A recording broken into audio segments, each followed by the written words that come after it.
Hello YouTubers. So this morning I've just finished a roll of film in my M6.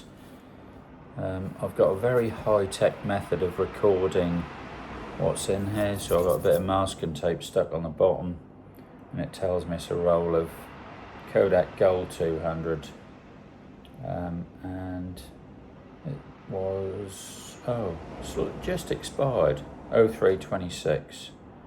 So only just slightly out of date, which is quite unusual for me. I use a lot of expired film. Okay, so let's go ahead and rewind it. So to rewind on the M6, release the mechanism. There's a little tiny lever on the front of the camera. You push that down towards the lens. That unlocks the mechanism. Pop up the little rewind lever on the top there and gently rewind. You always do it gently just in case there's any resistance for any reason the camera's got jammed. I have had an occasional camera, not this one, but where the film has got jammed.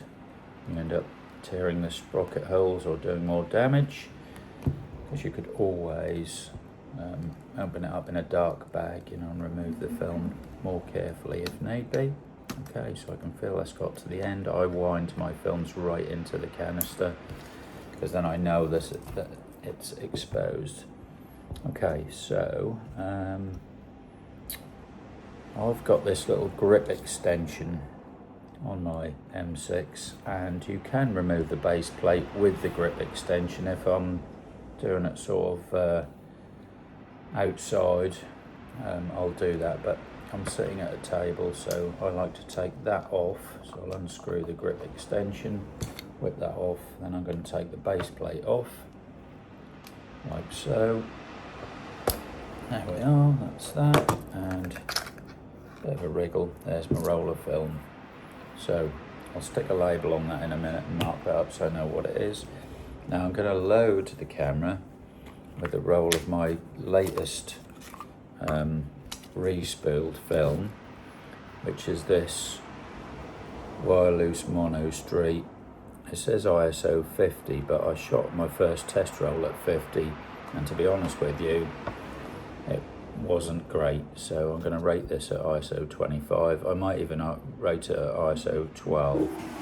Let's get it into the camera, get that loaded. So if you've never loaded a Leica, it's a little bit tricky.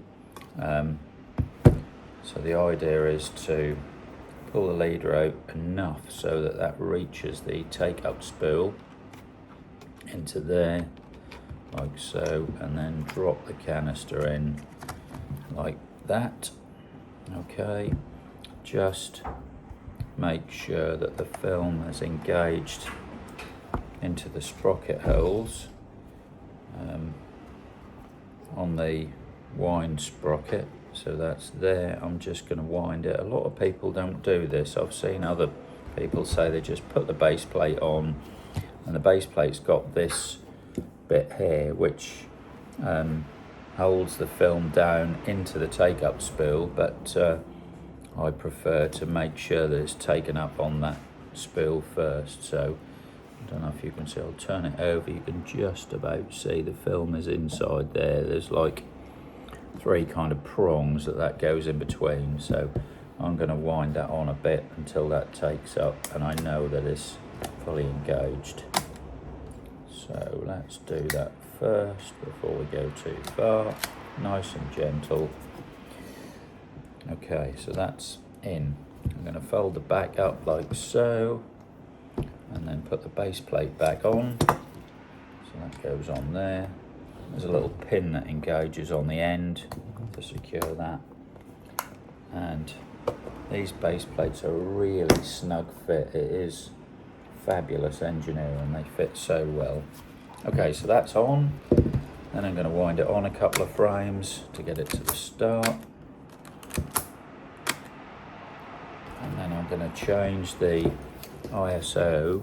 So on the back of the M6 there's a ISO dial, so we're going to change that. As I said, I'm actually going to rate it at ISO 12 because Like I said, this film's a bit weird, so very slow speed rating. Okay, so I've set that on there, ISO 12. I'm going to pop my grip extension back on. That goes on there like so. Tighten that up. I'll take my bit of tape off the base plate, which has got the last roll's information on. Just peel that off, and actually I can use that to stick onto the canister of the film. So I'll stick that on the used roll like so, and I'll write a bit more information on there with my marker pen in a minute. And that's it. Camera loaded, ready to shoot some more. Thanks for watching.